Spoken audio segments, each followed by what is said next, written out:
ফতোয়ায় বহু কিতাব করা আছে। আম্মাজান আয়েশা সিদ্দিকা রাদিয়াল্লাহু তাআলা আনহা বর্ণনা করছেন, নবী মুস্তাফা রবিউল চাঁদের 12 তারিখে শুভের সাদিকের সময়, যেই সময় উনি পর্দা নিয়েছেন, ওই সময় আমার আল্লাহর নবী এখানে কান দিয়েছিলেন। কান মুবারকা মাথা ছিল না, মাথা মুবারক। বলছেন নবী টেক দিয়েছেন হটকার উনি বেসারে হাত করলেন, পর্দা নিলেন।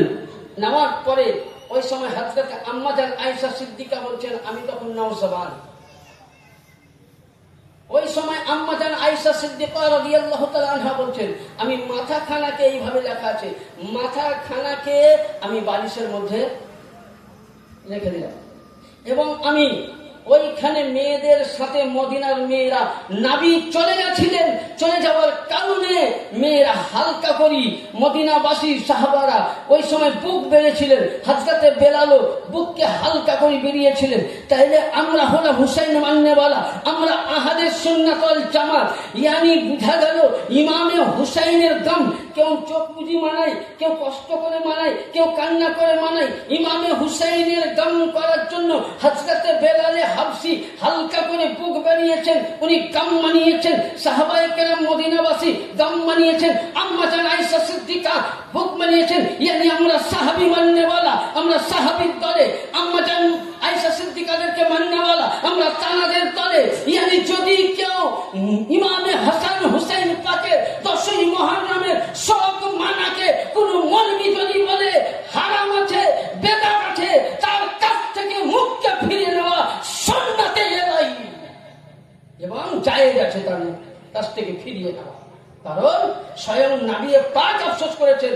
অনেক হাদিস বলার ছিল, যে তোমার বড় ভাইজান এসেছেন, ওনাকে রেখে আমার বেশি বক্তব্য দেওয়া ঠিক হবে না, আমার থেকে উনি শিক্ষিত মানুষ, আমার থেকে আপনাকে আরো ভালো বুঝাবেন ইনশাআল্লাহ। খালি একটাই বলবো, শুনুন, যেদিন আমার ইমামে পাক শহীদ হয়েছিলেন, শুধু এটা নয়, আল্লাহর নবী মিসকাত শরীফের হাদিসে আছেন, আমার পরেই আমার ভাইজান বলবেন যে আল্লাহর নবী যেদিন ইমামে পাক শহীদ হলেন, সেই দিন ওই দিনে হযরতে আব্বাস বলতেছেন যে নবী মুস্তাফা ওই দিনে সুবহানাল্লাহ, নবী আমার রওজাতুল আতহারে মদিনায় ছিলেন না, নবী আরশে আজমে ছিলেন না, নবী আমার লামাকায় ছিলেন না। তো হযরতে আব্বাস বলছেন, আমি দেখতেছি স্বপ্নের মধ্যে যে রাসূল পাকের দাড়ি মুবারক গুলো ইয়ানি ধুলোতে ভরে আছে, শরীরের মধ্যে রক্ত আছে আর একটা বাটিতে রক্ত। সাহাবী রাসূল আব্বাস জিজ্ঞাসা করছেন, ইয়া রাসূলুল্লাহ, আপনার শরীরের মধ্যে রক্ত কেন লাগা, হাতির ভাগ বাটিতে রক্ত কেন? হুজুর কি ব্যাপার বলুন। নবী পাক বলছেন, আজকে জানো না আমার বেটা শহীদ হয়েছে, আমি কারবালা থেকে আসছি।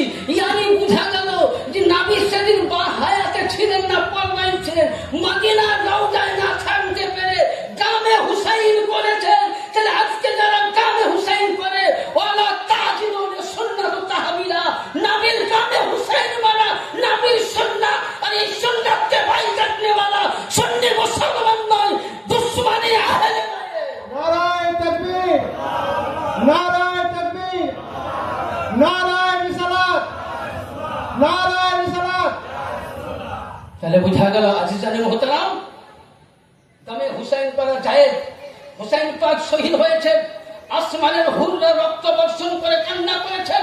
হুসাইন শহীদ হয়েছেন, কারবালার মাটি লাল হয়ে গেছেন। হুসাইন শহীদ হয়েছে মদিনার জায়গায় জায়গায়, যেখানে পাথর উঠায় রক্ত বার হয়, কাবা বাইতুল্লাহ থেকে আসমানের ফারিস্তারা করিয়েছেন।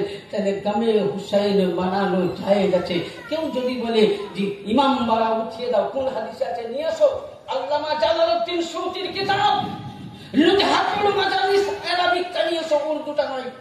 লুজহাতুল মাজালিস 2য় খণ্ড 120 পৃষ্ঠার মধ্যে ইমাম বাড়া করা, হুসাইনকে ইয়াদ করার জন্য জায়েজ নিয়ে আসো। আল্লামা জালালউদ্দিন সুয়ুতির কিতাব, যদি কাউরি কাছে আরবি থাকে নিয়ে আসো, দলিল দিয়ে দিচ্ছি, আরবিক উর্দুটা নয়।